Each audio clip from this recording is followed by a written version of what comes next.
Do you get concerned that like some of the stuff we're relying on in the air, are these assets in trouble?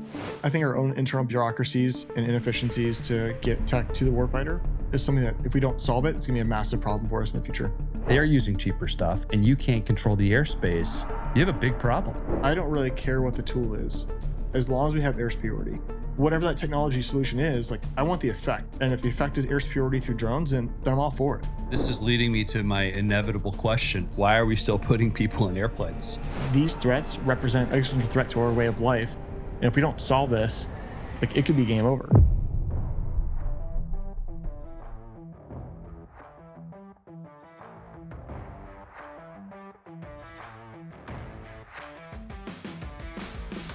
Hey, my name is Josh Gunderson, call sign Cabo, a lifelong fighter pilot in the Air Force and still serving in the Nevada Air National Guard, and you are watching the Drone Wars podcast.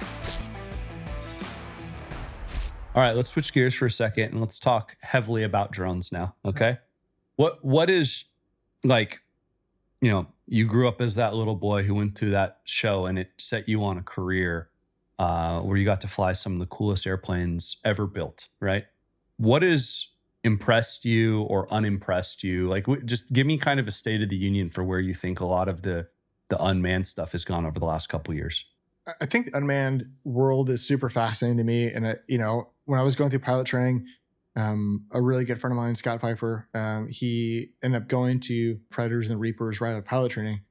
And at the time, you know, I graduated in pilot training in 2010. So it's still relatively new technology and kind of new thing that people were like, I don't know about this, right? And while I got to see a lot of good flying, that was like super fun and all those things, like Scott was working really hard. He was putting in a lot of work and creating a lot of effects that we needed for the warfighter. So I think the impact that drones have had on a large scale is really impressive. And I think the technology as it continues to develop is going to be even more impressive.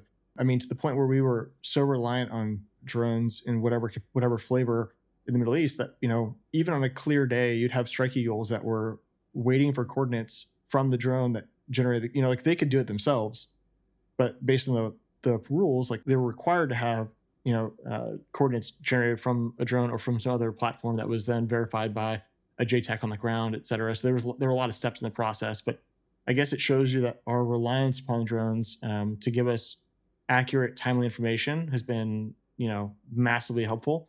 And I do think that drones will continue to play a really important role as we go forward. To the point where, like, even as a guy who did air-to-air for my entire Air Force career, you know, F-15C and F-22, their only job is to make sure the skies are safe. And I think the drone world has changed the dynamic of aerial conflict dramatically. And there are plenty of naysayers out there who don't think that's quite the case yet. And I just don't think that's true. There's a date in the air-to-air world that we look at as kind of a really important date. And we jokingly call it Air Superiority Day. April 15th, 1953. And that was the last time U.S. service members were struck by enemy forces from the air. And then from that day forward, you know, there's a long, long time. And there's some people, like I said, it can be a nuanced discussion. There's some people that still believe like that is the last time that U.S. members were struck, you know, from the air by enemy forces. I would argue September 11th changed that completely. And then you look at drones and the freedom of movement and freedom, you know, to attack from the air in terms of drones, like it's changed dramatically. And while I love flying fighter jets and it was an amazing time, super fun, very challenging, taught me a lot of amazing lessons, not just in the cockpit, but outside the cockpit. I think that, you know, on the whole, I don't really care what the tool is. As long as we have air superiority, we have to control the skies.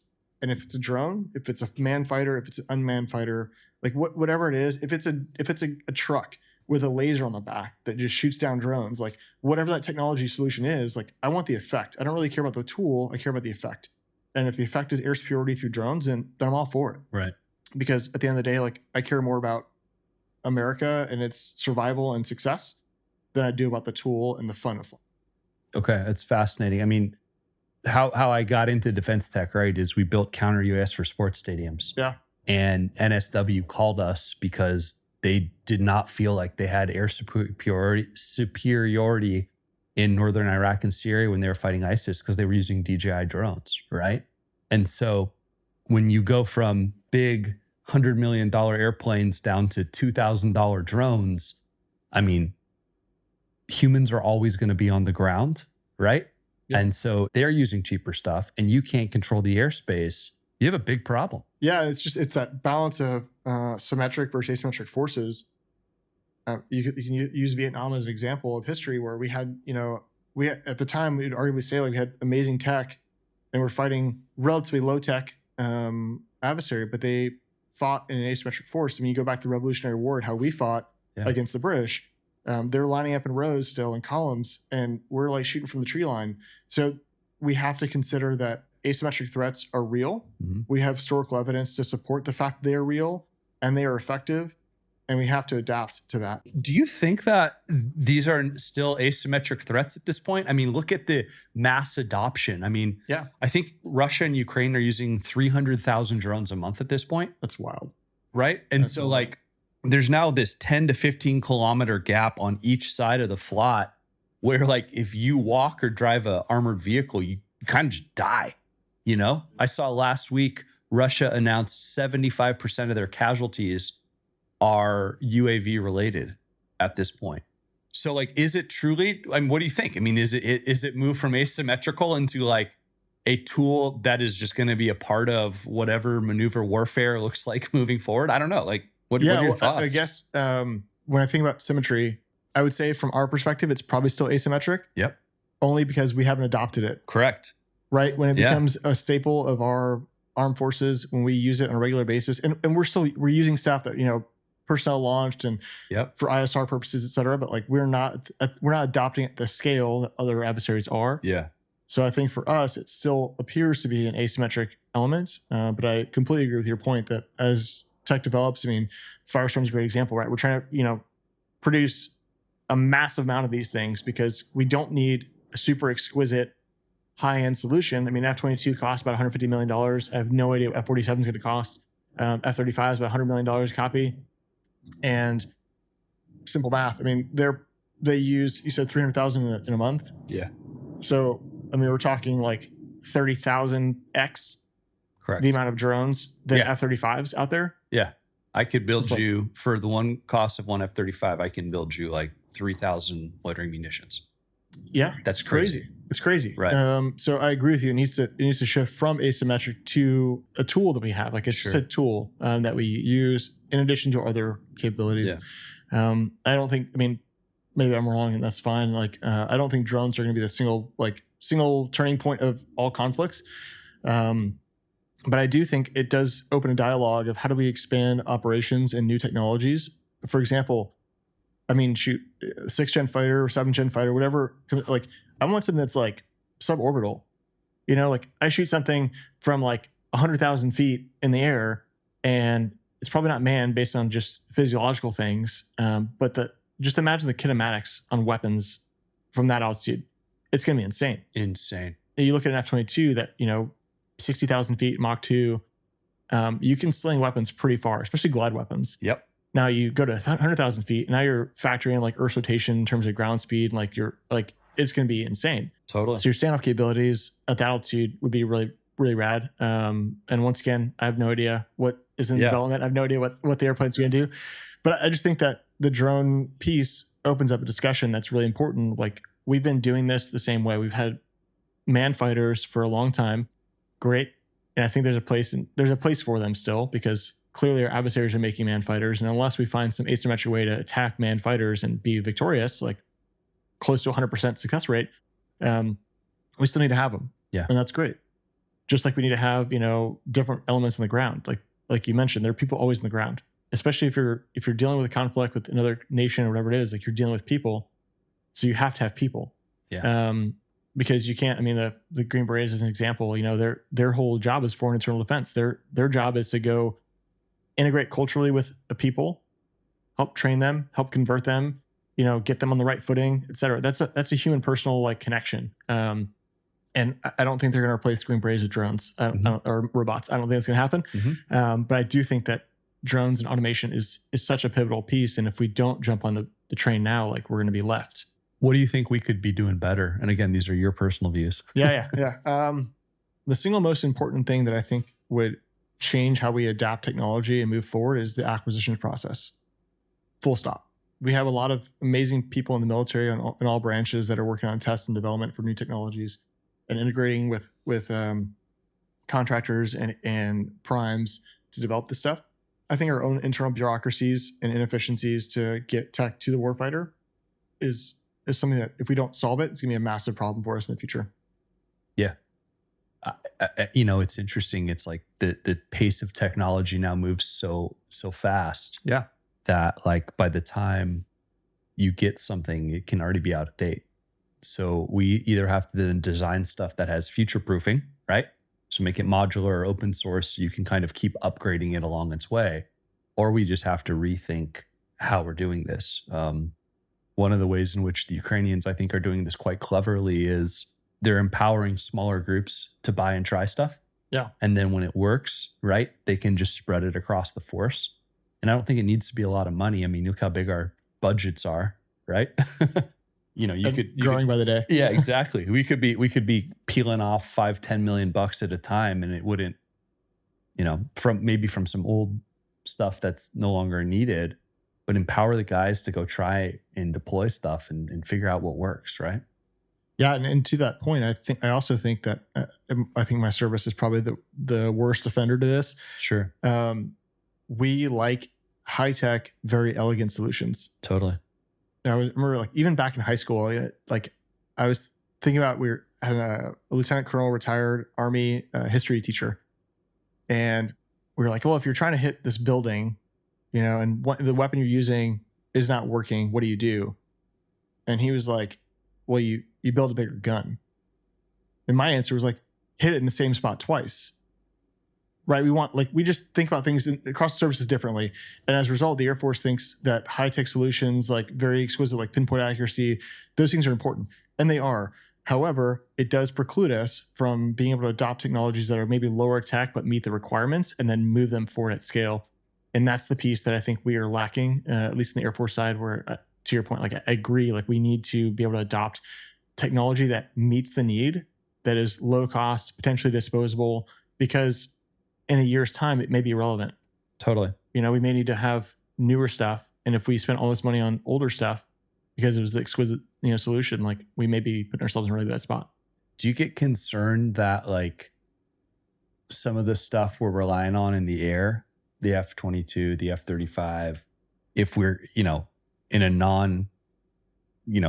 GWAT versus a peer conflict, like, are these assets in trouble? I mean, do we have to keep them further back? Are they even going to be able to get in the fight? I don't know. I think they will. I think they'll still be part of the fight. I don't think it's exclusive, though. Sure. And as we move into this world where technology matters and our peer adversaries, have technologies that are pretty awesome. The idea of joint operations is so important. I remember I was working on it was like a big exercise we did. And once again, we were like in the Air Force, we were in our minds, like, how do we solve this problem with airplanes and weapons and whatever else? And it was going to cost, like, this didn't actually happen. This is a training exercise. We just kind of we planned and then executed in the air for a training exercise. But we spent, we would have spent a lot of money doing this, and I was like, how about we just send like 6 guys in with garrote wire and solve this problem?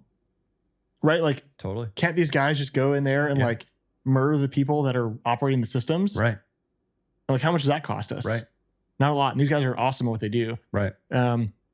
So I think the reliance on our, like, hey, how does the Air Force solve the problem? Or how does the Navy solve the problem? Or the Army solve the problem? It's like, well, how do we collectively as an organization solve the problem?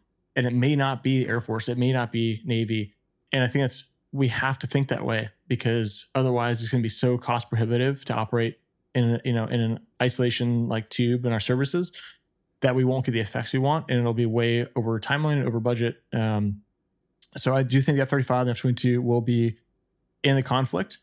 I think they're really important for what they do, but we need to combine that with effects from other services as well. Do you see signs that the new administration is starting to think about kind of things differently, maybe than the past administration? I do, and obviously without getting into the massive political, a can of worms, I do feel like there is whether you agree with the policies or not, like I feel like there's a consistent through line that is like, we want America to win. And I want America to win. Yep. Much like, when President Biden was in office, President Trump before him, President Obama, like it doesn't matter who's running the government in terms of like the elected positions. I'm ultimately going to support the person running the country because I want America to win. For sure. Like I don't want somebody to like fall on their face physically, metaphysically, metaphorically. I want them to win and succeed, no matter what party they're from. Yeah. So I think there's definitely a consistency there of like, we want America to win, and what we've been doing is not working. Mm-hmm. So let's try some new stuff. Mm-hmm. And if that new stuff fails or whatever, like as you well know, like we're going to try things in different areas, whether it's business or military or government. We may try things that fail, and that's okay. As long as we learn from those mistakes and we move forward and apply those lessons to the next attempt, and we don't lose the mental resilience to keep trying. So whether we as a collective society agree with the direction or not, like I applaud them for trying to do new things. Yep. And see how we can find efficiencies and how we can solve problems that we haven't been able to solve thus far. And that to me is like, I think worthy of appreciation and applause, Yeah. Drone Wars is recorded from Firestorm's global headquarters in San Diego, California. Each week on the podcast, we bring you cutting-edge insights from unmanned industry leaders. Listen as they share the breakthroughs and technologies they're working on, the hard lessons they've learned, and the bold predictions about what the next 5 to 10 years in unmanned systems and advanced manufacturing have in store for us. Enjoying the show so far? Then be sure to like and subscribe so you never miss an episode. Now back to the show. All right, a couple final questions here, right? What advice do you give that young boy or girl who saw you, doing a demo flight, who wants to be you when they grow up? So, I kind of tailored this to the people that wanted to fly airplanes. So the highest percentage chance of going to fly jets in the military is going to a service academy in terms of just your numbers of spots they allocate to pilot training. So you have Reserve Ops Training Corps, so ROTC, or you can go to Ops Training School and you can still get to a pilot training spot. I only say that because the academies generally have way more pilot training spots available. So if that's step one in your path, one, do really well in school.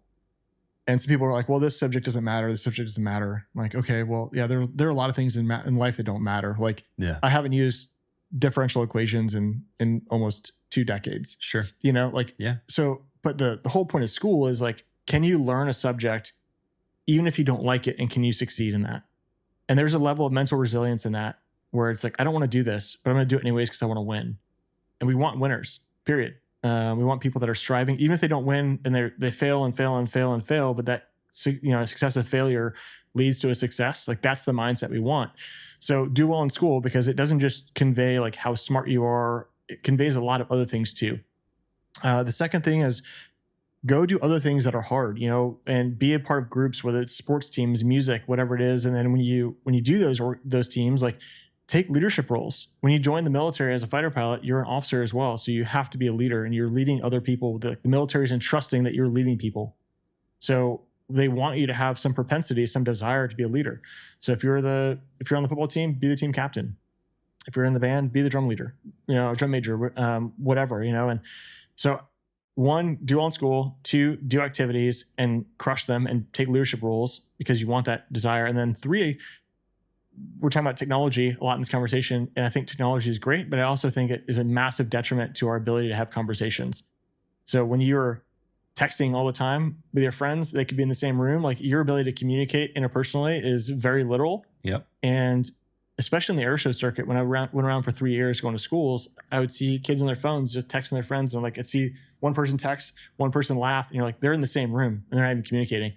So go either take interview prep stuff, debate class, whatever it is. Learn how to communicate with people on a personal level, because as technology develops, we lose that very critical skill set. Correct. I think one of the most important things we do as humans is tell stories. Like our shared experiences through storytelling is so powerful. And we lose that when we rely upon technology so heavily. So 1, do well in school.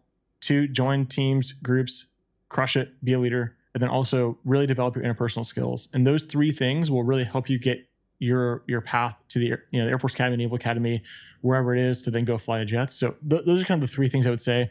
And then, if it's not flying related, and to be very clear, like I don't care if a young boy or young girl doesn't want to fly jets. Yeah. Every young boy and every young girl out there, they have aspirations, they have hopes and dreams for their future.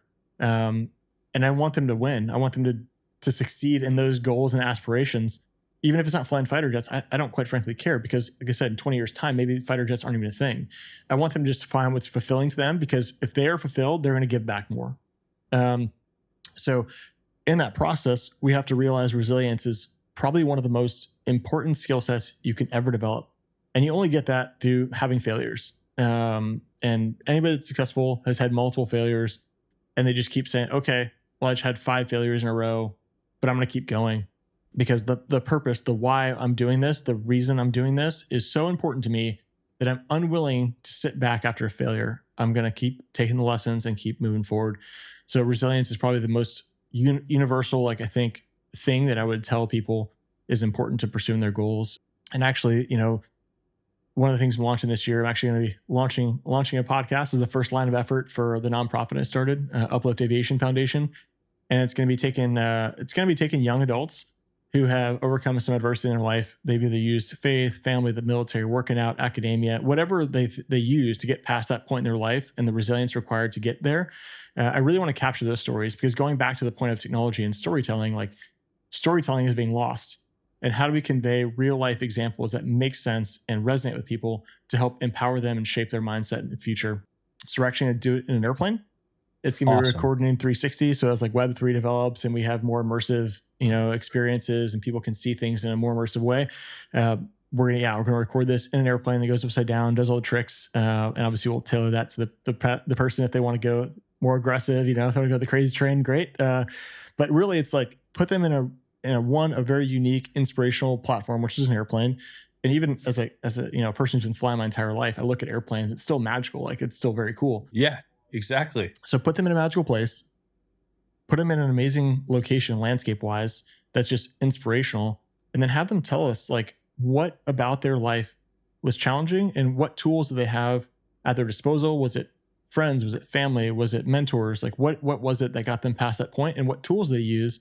And also it's going to be a pretty young audience of people, because I want the demographic piece in terms of age to resonate. I want, you could have a 65-year-old billionaire who came from the exact same circumstances, but that message is not going to resonate with a 15-year-old anymore, because the age gap's too big. Totally. And oh, by the way, that 65-year-old billionaire probably spent 40 years of their life, so 2/3 of their life, without the internet. That's not even imaginable to a young kid anymore. Yeah. Like you lived without the internet and you had a question, what'd you do? You went to the library to look at the encyclopedia? Are you kidding me? So I think making sure it's demographically relevant in terms of age, and then sharing those stories so we can really help propel the next generation of youth in our country. When I look in 40 years time, I would rather live in a world where I've actively taken a step to help improve the next generation of folks in our country, than in a world where I just sat there idly by doing other things that were more important to me, but not big on the, in terms of ideas, like not a big idea in terms of the grand scheme. Right. So that's kind of the first line of effort in this nonprofit venture. And I think it'll be a lot of fun. So yeah, resilience is kind of the underlying theme with that. And that's kind of the advice. That's a very long answer to your question, but I think it's important to me. It's obviously something I'm passionate about. Absolutely. I mean, that was spectacular. I mean, that's like, if you wanted to reshape how we do education in America, it is teaching people that struggle is okay. Yeah. You're going to fail. That's very normal. And it's how you deal with that and you get back on the horse. It is the most powerful skill you can build in life, right? How do you get comfortable being uncomfortable? And it's being resilient. And there was a software engineer from MIT, and I don't remember the name, so I can't quote or paraphrase what they said. But ultimately it came down to, if you have young kids, don't teach them how to code. Don't teach them how to do all these fancy tech things. Get them away from iPads and devices. Get them out playing baseball, sports, jujitsu, like whatever it is, right? Coloring. Put them in a place where they're going to do poorly. Yep. Have to work with other people. Yep. And overcome adversity to win. Yep. Like when they develop those skill sets in those arenas, I think Joe Rogan, famously talked about, you think everything's fine until you get choked out for the first time, and you're just like, oh no, Yeah. you know, like it's happening. Yeah. And there's nothing more real than facing that, you know, potential inevitability of like, okay, well, this did not go well. I'm losing for sure. And it makes it very real and very like in the moment for people. So putting them in those kind of activities, I think, is really important to developing their resilience. And like, they're going to learn the tech. And over the way, maybe in 20 years time, when they're like older anyways, we don't even need to know how to code, right? Like AI is going to code for us. We're probably like 2 years away from that. Yeah. Like, you know, we're probably very close to where like, okay, you speak, you know, or you type in Python and Rust, whatever language you're code in, like it may be irrelevant because AI is doing all that. We just kind of give it an input. Yeah. And then it figures out all the things we need to do. And in all those scenarios, resilience is still the most important skill set. Yep. So how do you teach them that? Yeah. No, it's great. All right. So if people want to like reach out to you or follow you, where can we find you on LinkedIn, Twitter, or YouTube, whatever? Yeah. So LinkedIn, Joshua Gunderson. My call sign's Cabo. So if you look at like CABO, if you look up Joshua Cabo Gunderson on LinkedIn, Instagram is Cabo Gunderson. And then YouTube is Cabo Gunderson 22. I don't know. Somebody stole Cabo Gunderson on YouTube, apparently. Let's find them. Let's find them. Yeah. Maybe use your skill set. Maybe get a Firestorm drone. Yeah, exactly. Solve this landed in their front lawn, right? But yeah, Cabo Gunderson 22 on YouTube. Yeah, feel free to like message me, especially if you're listening to this podcast and you have questions about military aviation, the path to get there. I think aviation is just a phenomenal world. It's been very, very good to me in terms of learning a skill set, making amazing friends, having amazing relationships and experiences. And like I said, if you don't want to fly jets and you just are interested in like, how do I improve myself?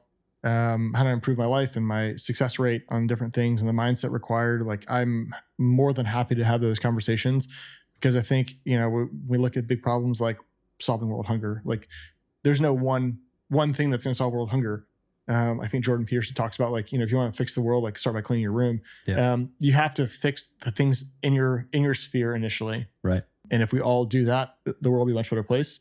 We may be able to get to those like very lofty goals, but we have to solve everything around us. So once again, I'm happy to have the conversation with people and help them in whatever way I can move their life forward in a positive way.